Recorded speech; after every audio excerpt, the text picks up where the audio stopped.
where they're not shrinking just to stay in someone's maybe. That's not cold, that's self-respect. And it might be quiet, but quiet doesn't mean weak. Sometimes it's the most powerful thing you can do. Leave the fog and choose clarity. I knew a woman once, bright, grounded, full of heart. She met someone who was charming, mysterious, emotionally deep, but always just out of reach. They clicked, but nothing was ever defined. We're just seeing where it goes. No pressure, right? Let's not put labels on it. She nodded, smiled, told herself she was okay with that. Weeks turned into months, and still, everything felt like almost love, almost honest, almost real. She never knew where she stood, never knew if today was a good day or a disappearing act. So she started dimming herself. She stopped asking questions. She waited for crumbs and called it patience. One day she told me, "It's like I'm standing in a hallway with no doors, just fog, waiting for someone else to decide if I can come in." That broke me because I saw it. She wasn't confused. She was just hoping the person who kept her guessing would suddenly choose to be clear. But he never did. And the longer she stayed, the more she began to question her own clarity. Maybe I'm too much. Maybe I just need to relax. Maybe love is supposed to feel like waiting. It's not. It's not supposed to feel like waiting. Love, real connection, comes with clarity. Not perfection, not guarantees, but presence. Eventually, she left. Not because he said something wrong, but because he never said anything real. And that silence was its own answer. Now, when people ask how she knew it was time to walk, she just says, "Because I got tired of begging for clarity from someone who fed on confusion." That's when her life began again. And this time, she didn't wait for someone to define her worth. She spoke it herself, clearly. So why do we stay? Why do we hold on to something that never really commits? Simple, because part of us believes unclear is better than being alone. We'd rather stay in the maybe than face the silence of no. We convince ourselves, at least they haven't left. At least they still call. Sometimes at least I feel something, but here's what we don't realize. That something, it's often just the echo of our own uncertainty coming back to haunt us. We settle for vagueness because it buys us time. Time to hope. Time to avoid the truth. Time to pretend this will turn into something solid, if we're just patient enough. But patience without clarity isn't strength, it's self-abandonment. The Stoics would call that what it is. Attachment, not love. Because love without clarity isn't love. It's longing, it's projection. It's us holding on to potential while ignoring reality. And here's what Stoicism teaches us to do differently. Not chase certainty from others, but become certain in ourselves. To say, if I have to keep guessing, it's probably not real. And B, to trust that discomfort is better than delusion, that walking away is not cold, it's conscious, that peace is not found in maybe, it's found in truth, even when it hurts, because vague words drain us, but clear choices free us. And when we stop waiting for someone else to give us permission, we start choosing what's real over what almost felt like it, and that's where clarity begins again. We're told to be polite, to not ask for too much, to go with the flow. But here's the truth. Clarity isn't rude, it's love. Love for yourself, love for your time, love for the person in front of you, even if it means letting them go. Being clear doesn't mean being harsh. It means being honest. It means saying, this is what I want. This is what I need. This is where I stand. And it also means being brave enough to hear when someone can't meet you there and still choosing to stand in your truth. The Stoic doesn't demand clarity from others. They live it not for attention, not for control, but because they know. Peace is not built on almost, it's built on this is. So if you've been sitting in someone else's maybe, if you've been waiting for them to figure it out, if you've been shrinking just to fit into their uncertainty, this is your invitation to stop. Not with anger, not with bitterness, but with clarity. Because the moment you choose clear over comfortable, everything changes. Your time comes back, your peace returns, your power roots itself again, quietly, fully, finally. And in that silence, you'll realize you were never too much. You were just too honest for someone who couldn't match it. And that's something to be proud of, always. If you made it this far, it says something about you. You're not just watching content, you're searching for clarity. You're trying to live with more truth, even when it's hard. And that's rare, because the world tells us to be fast, to be loud, to be more. But something in you chose stillness, chose depth, chose to sit with these lessons, one by one. And that means something. We've talked about death, about discomfort, about hard conversations, about what it means to be honest in a world built on masks. But more than anything, we've talked about coming home to yourself, to what matters, to what's real, to the parts of you that were always there, just waiting for the noise to die down. This isn't the end of the journey, it's the beginning. And if you want more, you're not alone. That's what this space is for. That's what daily Stoicism is here to hold, a place for grounded wisdom, for real stories, for people who are done living on autopilot. So if that's you, stick around, we're just getting started. And trust me, you haven't even seen the most powerful lessons yet. Quick-witted, sharp comebacks. She had that rare gift of making people feel better instantly.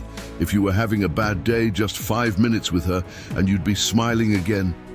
But here's the thing, no one ever asked if she was okay. Why would they? She was always laughing, always fine, always showing up until one night she didn't. After months of checking in on everyone else, she broke down in the most unexpected way. Not with shouting, not with drama. She just said, "I don't know who I am when I'm not making people laugh." That line stayed with me because behind all the humor was exhaustion. She wasn't just carrying her own pain, she was carrying everyone else's too, and the only way she knew how to cope was to deflect, to distract, to make others feel okay. So no one would ask her how she was doing. She told me something else. If I stop being the funny one, will anyone still want me around? That question was heartbreaking, but it was also honest, because so many of us tie our identity to the one thing that makes people need us. Even if that thing is the very thing that's silently hurting us. Since that day, she's changed. She still laughs, still cracks jokes. But now, she pauses. She lets herself cry too. She doesn't rush to lighten the room when it's heavy. She lets it be heavy, sometimes because that too is human. And in that honesty, her laughter became softer, more real, more free. Not a performance, not a shield, just her. And for the first time in years, that was enough. Laughter is powerful. It breaks tension. It creates connection. It reminds us that even in darkness, there's light, but sometimes we use it to run, not from people, but from feelings we haven't named yet. See, when something feels too heavy to face, we make it funny. Not because it's funny, but because it's safer that way. Joke about our trauma. We laugh off the pressure. We make a sarcastic comment. Before anyone notices we're not okay. It's not manipulation, it's survival. But the cost? The more we perform, the further we drift from our own truth. Because if everything is a joke, then nothing is serious. And if nothing is serious, then we don't get to be either. That's why Stoicism matters here. It doesn't tell us to stop laughing. It tells us to notice why we're laughing, to ask, am I expressing joy or escaping something I haven't dealt with yet? And if the answer is escape, that's not failure. That's a signal, a gentle reminder that there's something underneath, something waiting to be felt, understood, and finally let go. The Stoic doesn't shame that part. They invite it in. They sit with it. They say, you're safe now. You don't have to smile through this anymore. And from that stillness, real laughter can return. Not the kind that hides, the kind that heals, the kind that rises from peace, not panic. That's the laughter worth keeping. The rest we can lovingly let go. So here's what we remember. Laughter can be light, or it can be a lid. A way to rise above pain, or a way to bury it deeper. And the only way to know the difference is to slow down long enough to ask, what's underneath this smile? Who am I when I'm not making everyone else okay? Adun. There's nothing wrong with being the funny one, with making people laugh, with finding joy in the mess. But the truth is, you don't have to earn your place by being entertaining. You don't have to hide your truth just to make others comfortable. You're allowed to be both. Soft and strong, hurt and healing, quiet and still worthy of love. The Stoic way isn't about suppressing emotion. It's about meeting it with awareness, holding it with honesty and choosing peace, even when it's quiet. Especially when it's quiet, because sometimes the most powerful sound in the world is the one that finally says, I don't have to pretend anymore. And next up, lesson 7.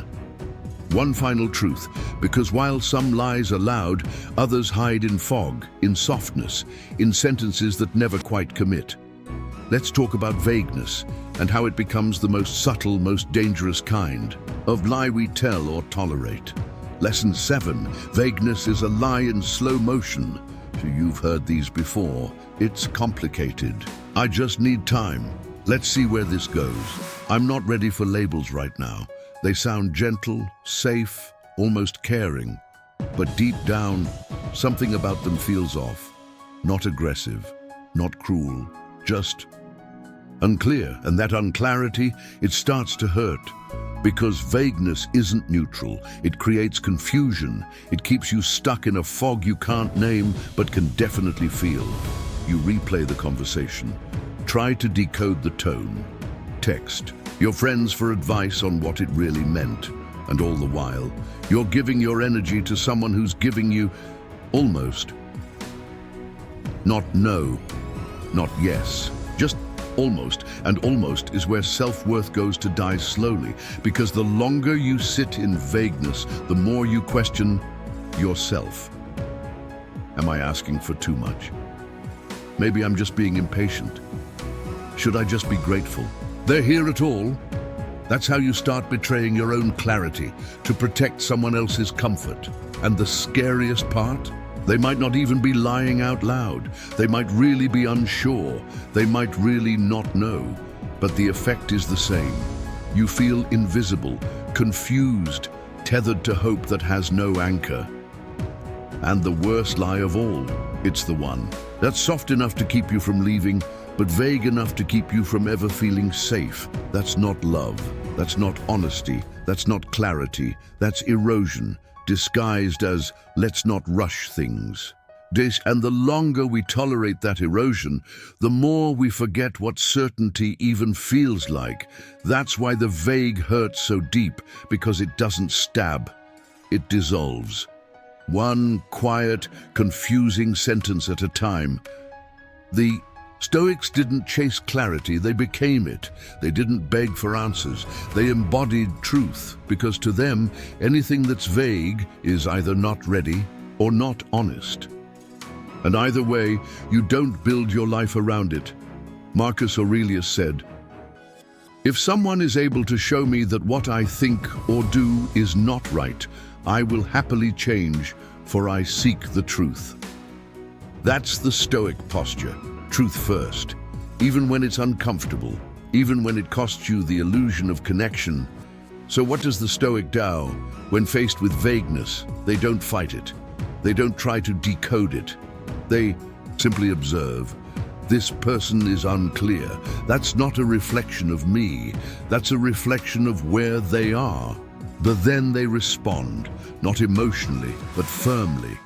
Not with ultimatums, not with guilt, but with grounded boundaries. A Stoic says, "It's okay if you don't know, but I'm not going to stay in a space where I'm always unsure if I matter." Agreed, and then they do something rare. They walk away, not to punish, but to protect their peace. Because vagueness isn't just confusing, it's expensive, it costs time, emotional clarity, self-respect, and the Stoic knows. What's unclear in words is usually even more unclear in intention. So instead of filling in the blanks, they move toward where the signal is strong, where they're not decoding, where they're not doubting, or say nothing and still be understood. That's what Stoic presence looks like. It's not passive, it's powerful, because the strongest response to hidden pain is gentle awareness, not fixing, just witnessing, fully.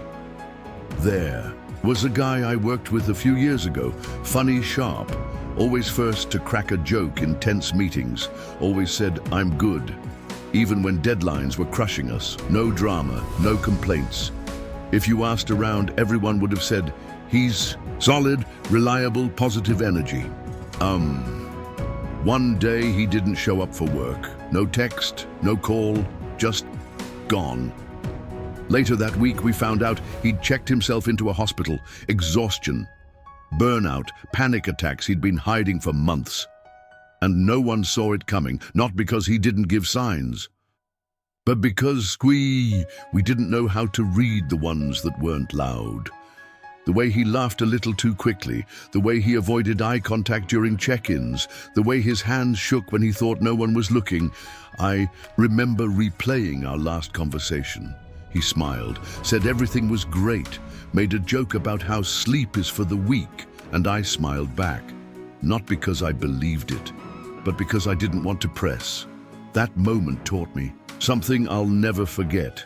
The people who hide it the best are often the ones who wish someone would notice. Not fix, not dig, just notice. Since then, I've changed. I slow down when someone says, "I'm fine." I listen to the pauses, I respect the silence, I ask again, not with force, but with warmth, because sometimes "I'm fine" just means, please don't ask, but also, please don't leave. And if we're present enough, we'll hear that, even when it's never said out loud. Why do we hide how we feel? Why do we say "I'm fine" when we're breaking inside? Because somewhere along the way, we were taught that showing emotion is weakness, that vulnerability makes us fragile, that speaking up makes us too much. So we get good at hiding. We laugh, we joke, we say it's not a big deal. But inside, we're carrying storms.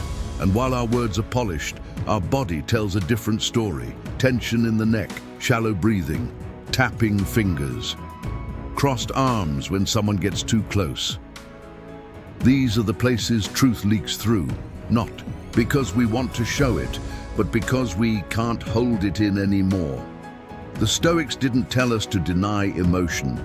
They told us to observe it, to watch how our inner state shows up. In movement, in stillness, in what we can't quite say, but can't help but express. They believed in self-awareness, not just as a mental game, but as a whole-body intelligence. Because your body knows things your mind doesn't say.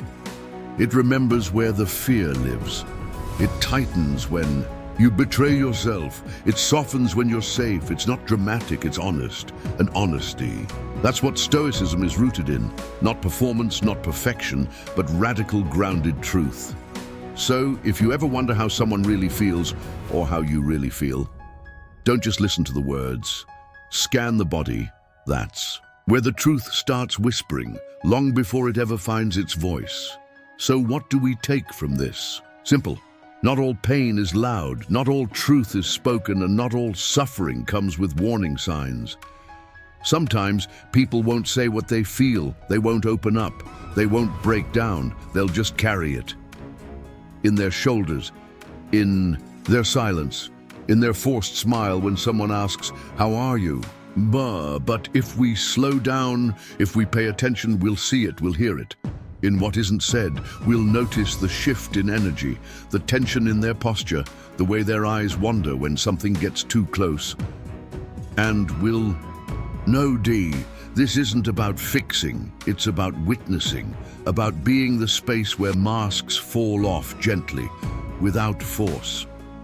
The Stoics understood this. They knew that presence is power, not loud, not intense, just present, fully. There, without needing to speak, without needing to solve, just to see. And when we learn to listen this way, not just with our ears, but with our attention, we don't just hear people better, we help them feel less alone. And sometimes, that's all they ever needed. Coming. Up next, lesson 6, because while some people hide pain behind silence, others hide it behind something much louder. Laughter, sarcasm, lightness that doesn't feel light at all. Let's talk about when humor becomes a shield and what it's protecting underneath. Lesson 6. When laughter hides something, we love the funny ones, the ones who always lighten the mood, who crack jokes in serious moments, who make us laugh. Even when everything feels heavy, they're the life of the room. The one who always has a comeback, the one who shrugs things off with a smile. But here's what we forget. Sometimes the people who laugh the most are the ones who are hurting the deepest. They don't want attention. They don't want to be a burden. They just want to feel in control of something. So they make the room laugh before anyone has a chance to ask how they're really doing. Maybe you've done this too. Turned pain into a punchline, laughed too loud when the topic got too close, used sarcasm to keep people at just the right distance. Because if you can laugh at your pain, no one else can use it against you, right? It's armor disguised as charm, and the world rewards it. We praise resilience. We admire strength. We repost the quote about smiling through the storm. But here's the truth. Just because someone is smiling doesn't mean they're not suffering. And the longer they laugh it off, the further they drift from being seen, because jokes are safe. But vulnerability, that takes courage, that takes stillness, that takes someone saying, "You don't always have to be the strong one here."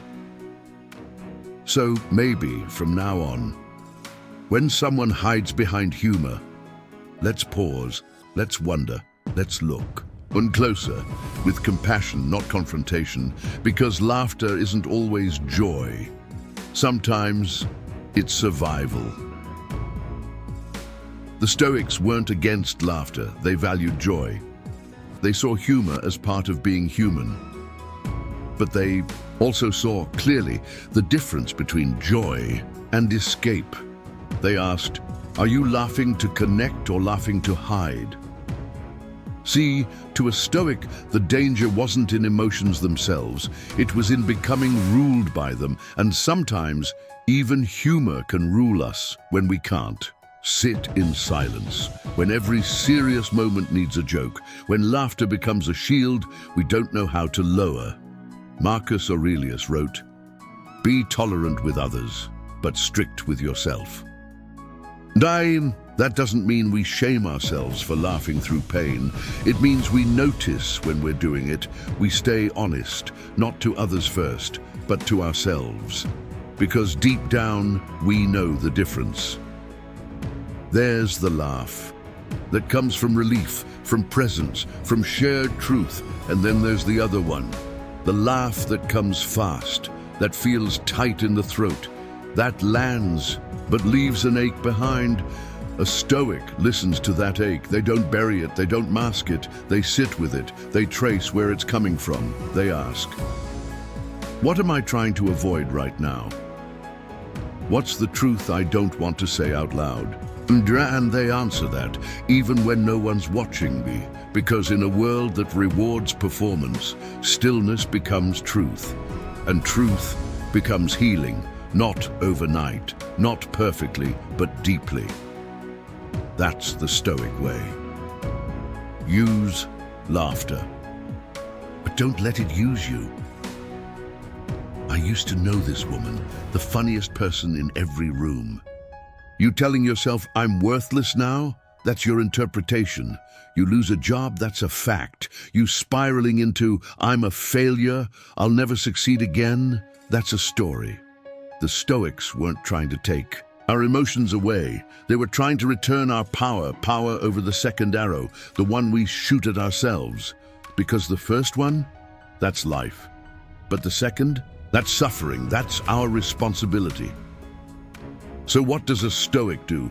They pause, they breathe, they ask, what actually happened?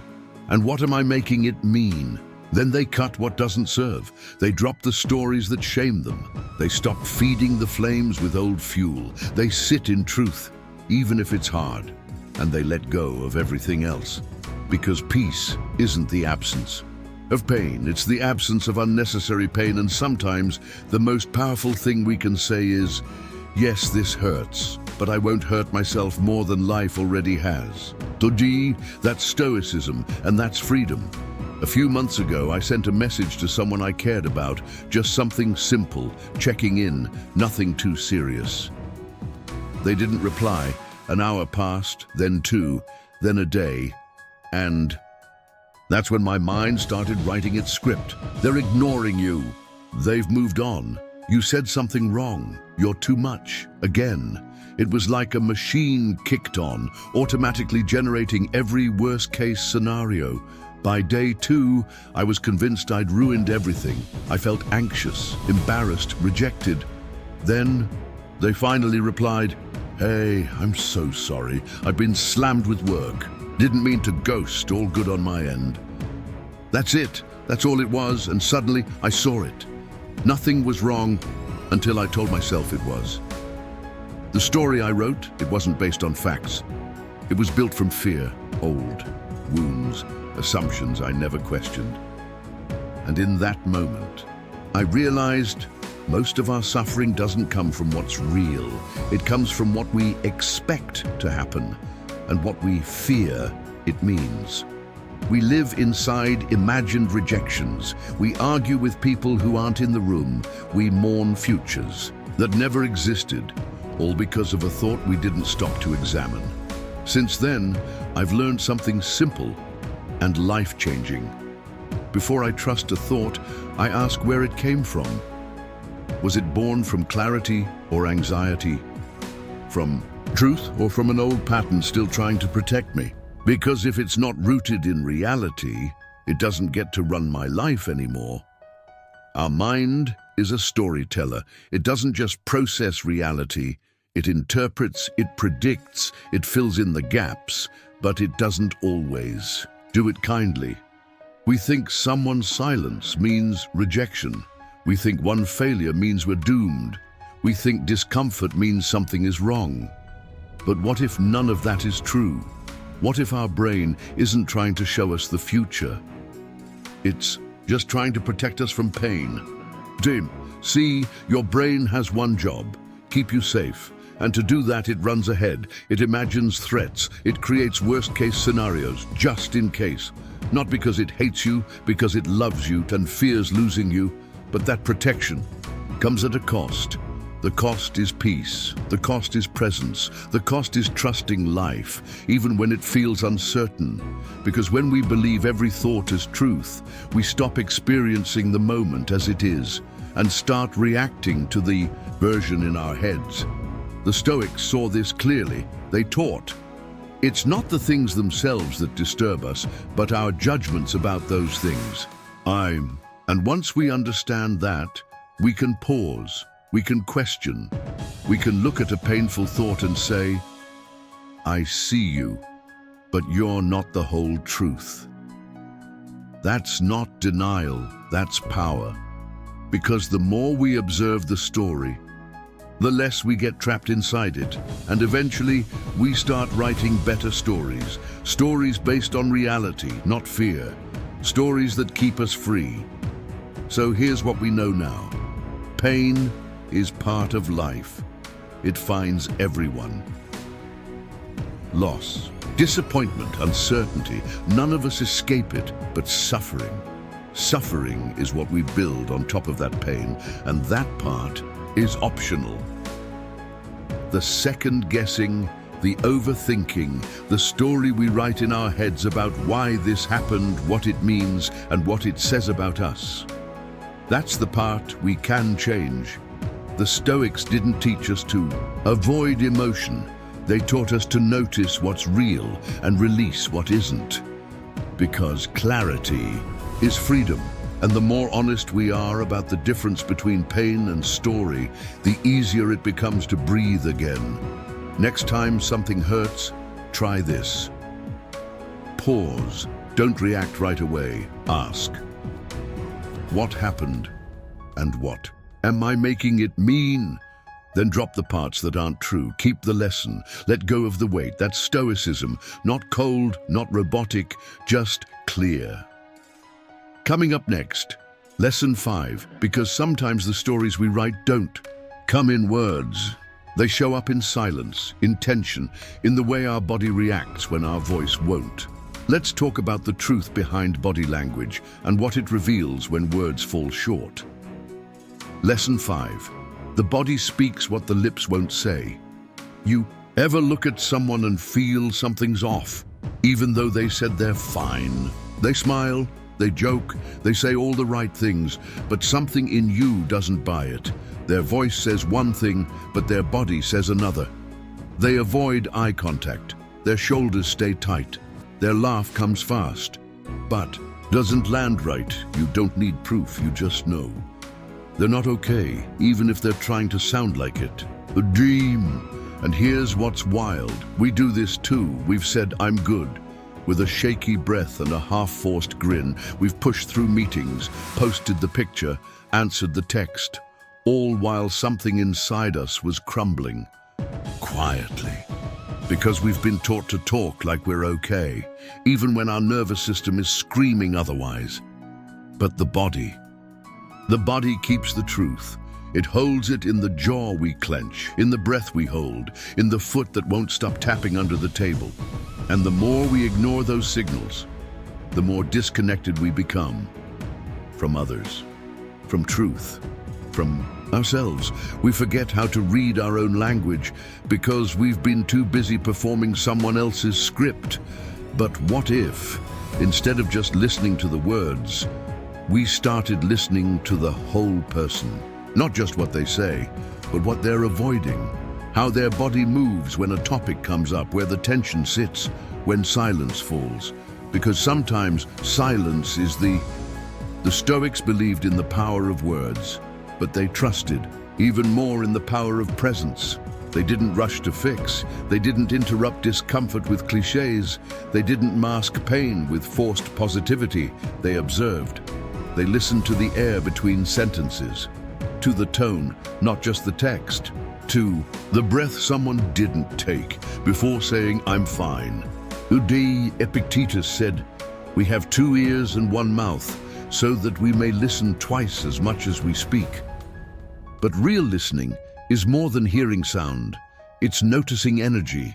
It's recognizing tension. It's seeing when someone's words don't match their body. The Stoic doesn't confront that with judgment.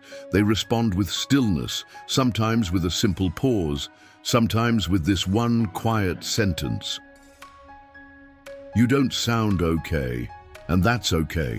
That one line does something powerful. It gives permission. It removes pressure. It tells someone, you don't have to keep the mask on with me. And here's the truth. We don't need to diagnose someone's pain to be present with it. We just need to stop pretending we can't feel it. Because deep presence is louder than perfect words. And most of the time, people don't need answers. They just need space, safe space, to breathe, to unravel, to speak, if they're ready. Lesson 3. You're not stuck, you're just attached to the wrong things. You ever feel stuck, like life is happening around you, but you're not really in it? You wake up tired. You move through the day on autopilot. You tell people, you're fine, but inside you feel stuck, like something's holding you back, dragging you, tying you down. So you try to fix it. You change your job. You rearrange your space. You download a new habit tracker. You tell yourself, this time I'll really do it. And maybe you do for a while, but that stuck feeling, it finds you again. And here's the part nobody tells us. Most of the time, we're not stuck because of where we are. We're stuck because of what we refuse to let go of. Old identities, old patterns, old beliefs about who we should be. They weigh us down, quietly, constantly. And the scary part, we're often more committed to what's familiar than we are to what's true. We stay in cycles that hurt because they're predictable. We replay roles that drain us because they're safe. We cling to things we've outgrown because they once made us feel worthy, and then we wonder why we feel trapped. But maybe the question isn't, how do I get unstuck? Maybe the real question is, what am I still holding on to that no longer fits who I'm becoming? As Stoicism, the Stoics had a very different way of looking at being stuck. They didn't talk about finding yourself. They didn't say, just manifest more. They asked one piercing question. What are you still clinging to? Because to them, most suffering didn't come from the world itself. It came from our attachment to how we think. And things should be. We want people to act a certain way. We want outcomes to match our plans. We want life to unfold according to our preferences. And when it doesn't, we fight it, we freeze, we feel stuck. But Epictetus said it best. Freedom is the only worthy goal in life. Anything that ties us down, we must learn to release. That includes titles. That includes roles. That includes stories. We tell ourselves, like, I can't change. This is just how I am. If I let go, I'll lose who I am. But a Stoic sees it differently. Letting go isn't loss. It's space. It's choice. It's finally being able to move, and in that movement is where life starts again. So the Stoic doesn't ask, how do I get unstuck? They ask, what idea, identity, or attachment is keeping me here? And when the answer becomes clear, they don't argue with it. They set it down, even if it hurts, even if it's scary, even if it means stepping into the unknown, because what's unknown at least holds the possibility of growth, but what's familiar and false only guarantees more of the same. I once knew someone who stayed in a relationship for 3 years too long. From the outside, everything looked fine: photos, vacations, laughter at dinner parties. They even finished each other's sentences. But behind all that, there was silence, resentment, loneliness they were too scared to name. I asked her once why she stayed. She paused, then said, because leaving means I have to start over. And I don't know who I am without this. That hit hard because I've been there too. Maybe you have, holding on to something, not because it gives life, but because it feels like part of your identity, a relationship, a job title, a version of yourself that no longer fits, but feels safer than starting again. Eventually, she let go. It wasn't dramatic. No one yelled. No stormy goodbye. Just a quiet decision, a suitcase, a new apartment, a shaky but real breath that sounded like freedom. The first few weeks were hard, but then she started laughing again. She started walking slower. She started remembering who she was before she forgot, and she told me something I'll never forget. I wasn't stuck because of the relationship. I was stuck because I thought I had to stay to prove I hadn't failed. Adi, That's when it clicked us. Sometimes the thing that traps us is the belief that we owe it more time. But the only thing we owe is to be honest to ourselves, to our truth, to the future that's still waiting for us. Here's the part no one really says out loud. We don't hold on because it feels good. We hold on because it feels familiar. The job that drains you, the version of you that's always busy, the belief that says you're only valuable when you're achieving. We keep it not because it brings peace, but because we're scared of the space it would leave behind.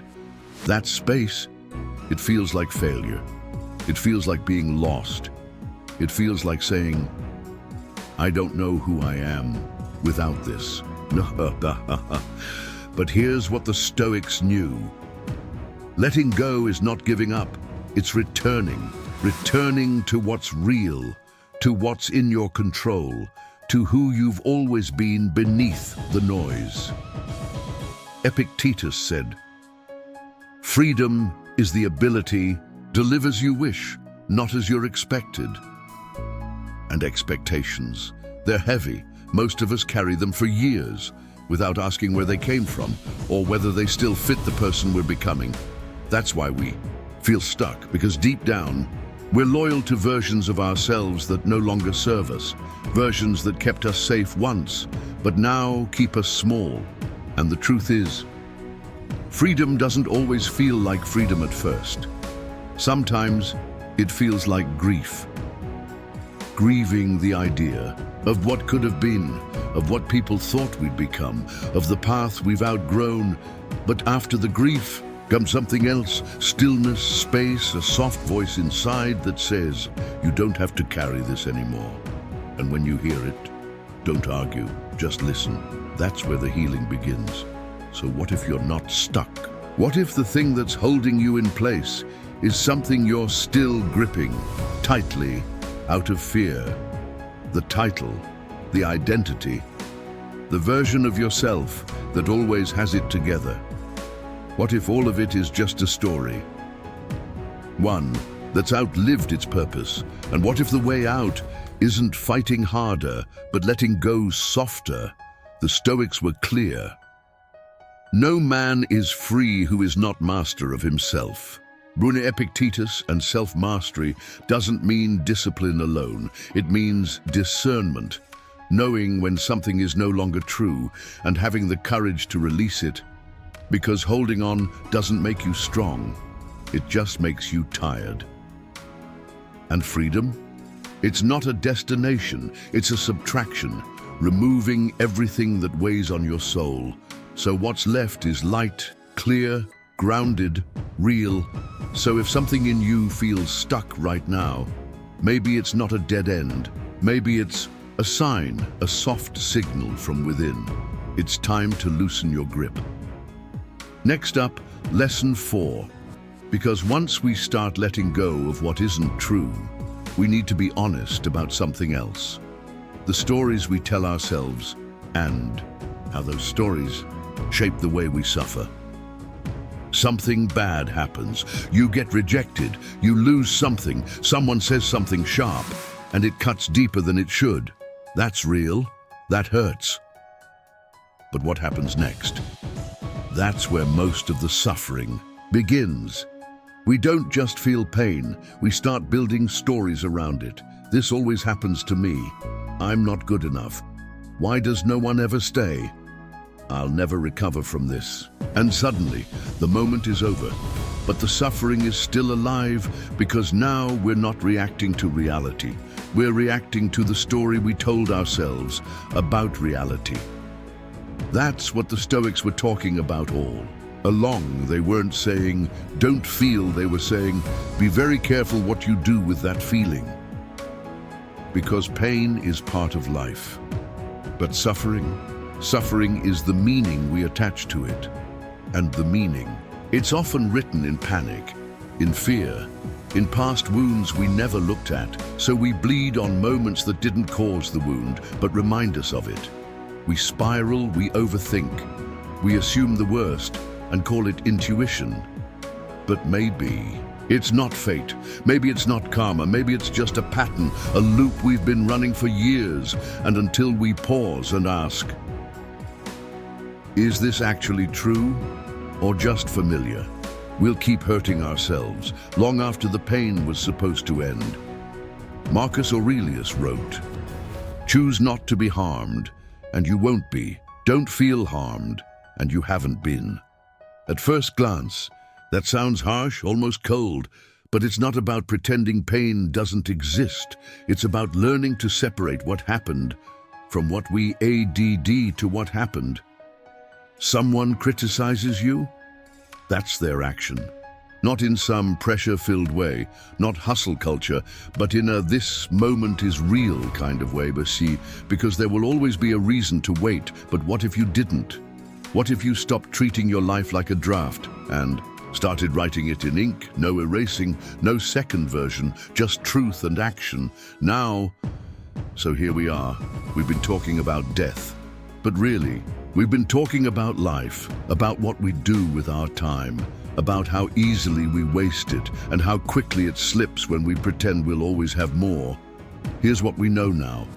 Most people don't live because they're afraid to die. They avoid it, they numb it, they joke about it. But a stoic looks at death and doesn't flinch, because death isn't the end, it's the mirror.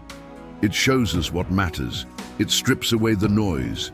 It puts our choices under a spotlight, and it asks, are you really living or just passing time? That's the question we sit with today. No rush, no shame, just honesty. And from that honesty, we act, not later. Not once things feel perfect, but now. Because life isn't waiting, and neither should we. Next up, Lesson 2.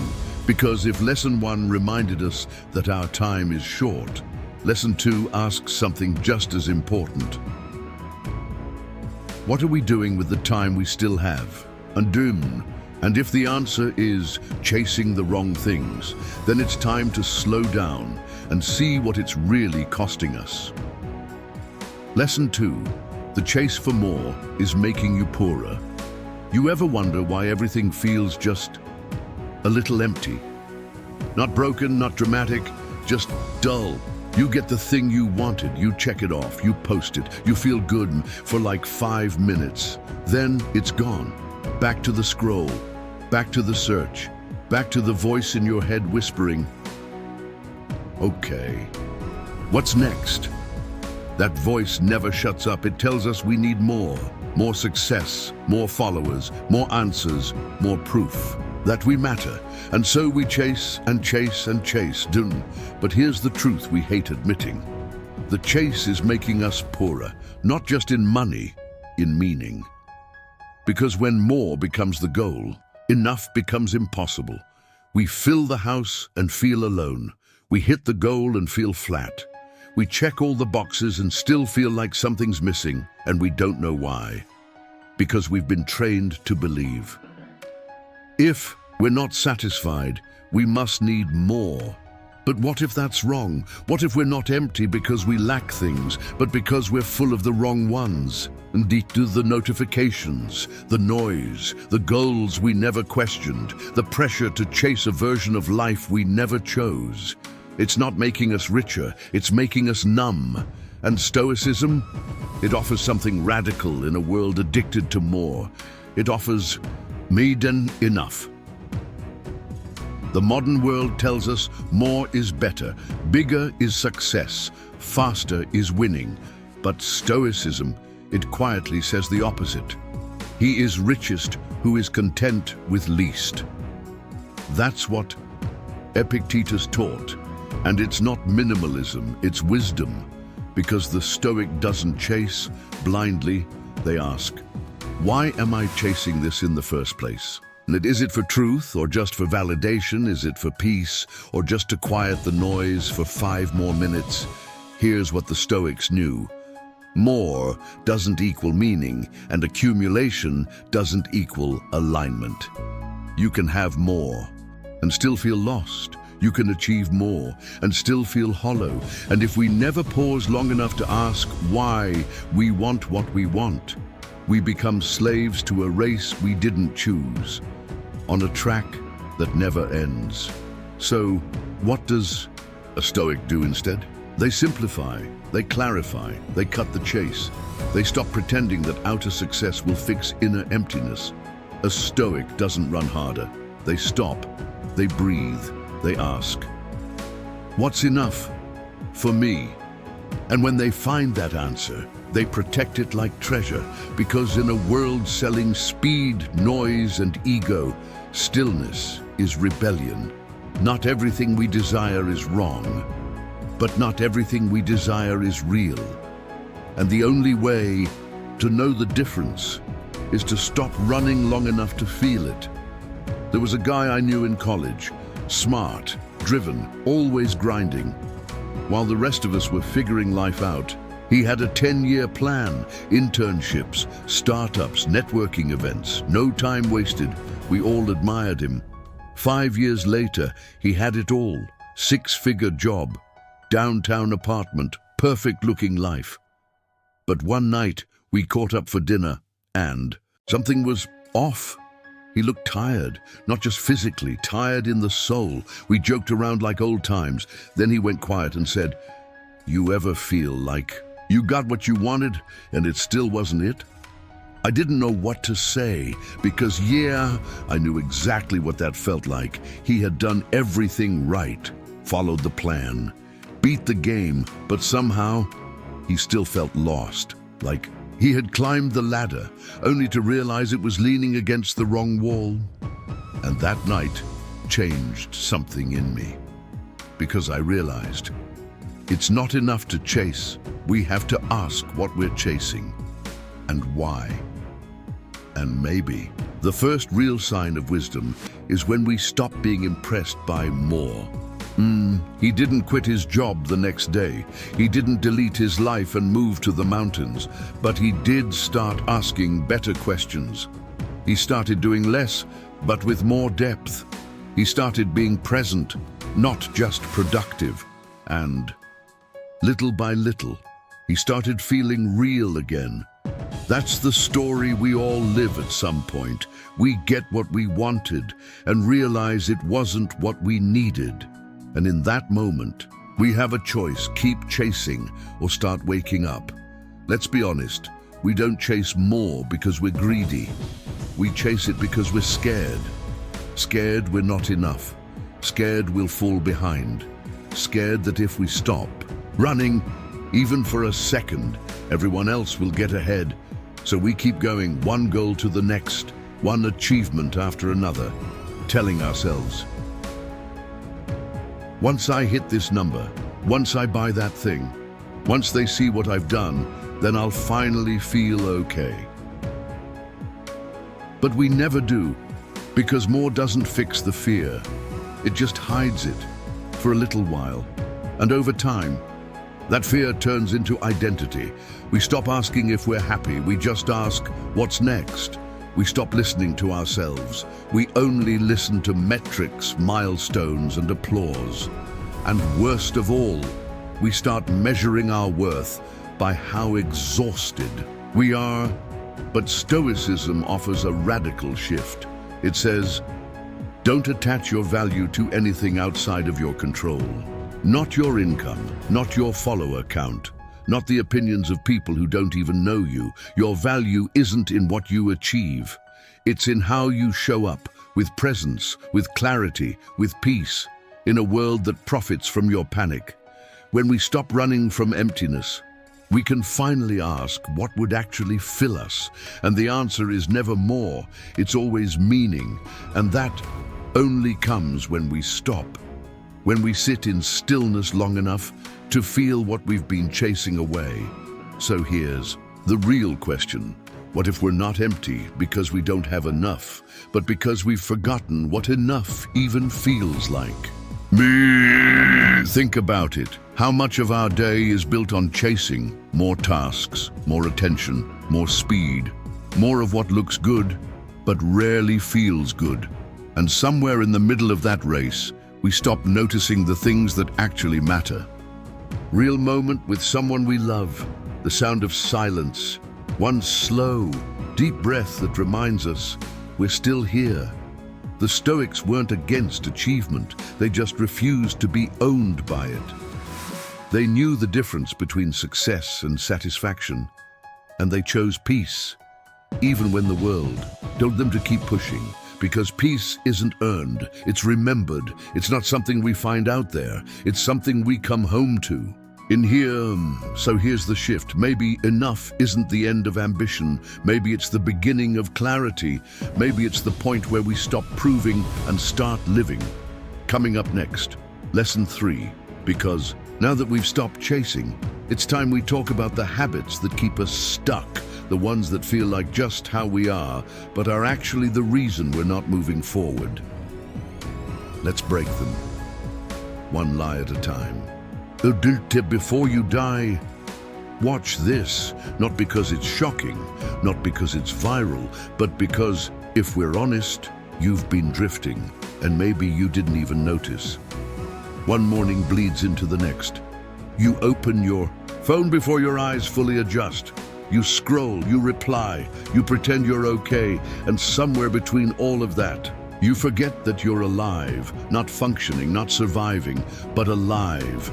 You forget what it means to be awake, to this moment, this breath, this life, and the truth. Most people don't live until it's almost over. They just perform, react, repeat. But there's a way back, not with noise. Not with motivation speeches or 5 a.m. alarms, but with stillness, with truth, with a philosophy that's less about thinking and more about living. That's where Stoicism comes in. Because here's what no one tells you. You don't run out of time all at once. You lose it slowly while calling it busy. You lose it by waiting, by hesitating, by telling yourself, I'll do it later. Later becomes someday. Someday becomes never, and then one day you wake up and realize you've been alive for years, but not truly living. So today, we shift, not with drama, not with panic, but with 7 lessons, ancient Stoic truths retold for this modern chaos we call life, each one a mirror, each one a question. What if you finally stopped postponing your own existence? Not after a crisis, not when it's too late, but now. Let's begin. Lesson 1. You're going to die, so stop acting like you're immortal. We all do this thing. We put off what matters. We delay the uncomfortable. We move important things to someday, like it's a safe place. We say we'll apologize tomorrow. We'll take the trip next year. We'll write that thing when life slows down. We'll fix it, try again, show up later. But here's the question, later than what? We live like time is unlimited, like we're on a long road with no exits, no deadlines. But it's not true. Time is bleeding. Every second is a leak, a drop we won't get back, a moment we'll never feel again. And the worst part, we don't feel it because the world is loud, because we've normalized busy, because we've mistaken movement for meaning. We scroll before we even breathe. We say yes before asking what we want. We rush through our mornings like there's some prize at the end of the day, but there isn't. There's just now, and now is disappearing. The truth is simple. We don't run out of time suddenly. We lose it slowly, while telling ourselves we still have plenty.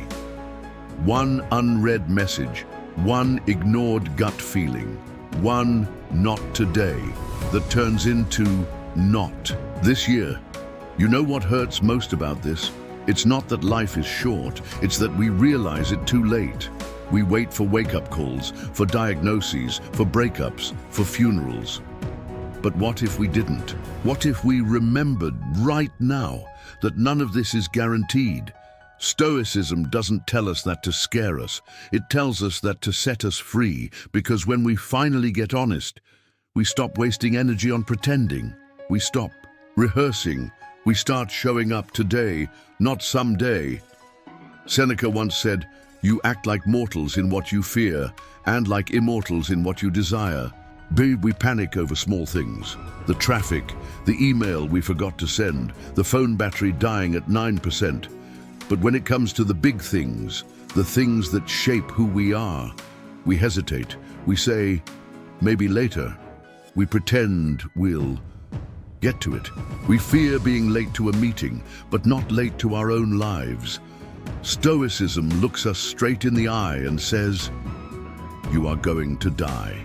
Not in some far-off symbolic sense, but really physically, eventually, and maybe sooner than you think. This isn't meant to scare us, it's meant to wake us up. Because when we forget death, we forget urgency. And when we forget urgency, we forget to really live. The Stoics called it memento mori, not as a threat, but as a reminder that the point isn't to dwell on endings, it's to embrace what's here now, real, before it slips away. When we carry death gently in the back of our minds, we start saying, I love you faster.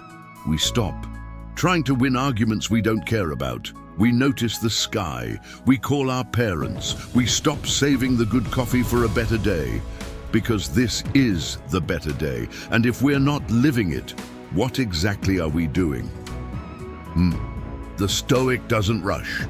The Stoic doesn't panic. The Stoic just knows. Time isn't something we have, it's something we're losing. So let's use it with care. Let's spend it on what's real. There was a funeral I went to a few years ago, not for someone I knew well, just a classmate, someone my age, barely 30. The room was quiet. There were flowers, soft music playing in the background, people whispering. It was peaceful.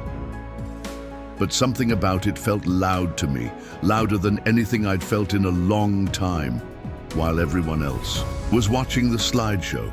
I was thinking about my own life, not in a dramatic way, not like what have I done with my time, but in this very still, very clear way. I realized I'd been alive, but not really present. I'd been moving, I'd been doing things, I'd been saying I'm fine, but I hadn't been fully here, not for a while. On the drive home, I didn't turn on music, I didn't call anyone, I just sat in the quiet. And in that quiet, something inside me whispered, if it were you in that casket, what would be left unsaid? What would be left undone? That one question hit me harder than any eulogy. It didn't change me overnight, but it shook something loose. I stopped waiting for the perfect time. I said what I needed to say. Even if it felt awkward, I finished projects I kept putting off. I reached out to people I missed, even if years had passed. And no, it wasn't always pretty, but it was real.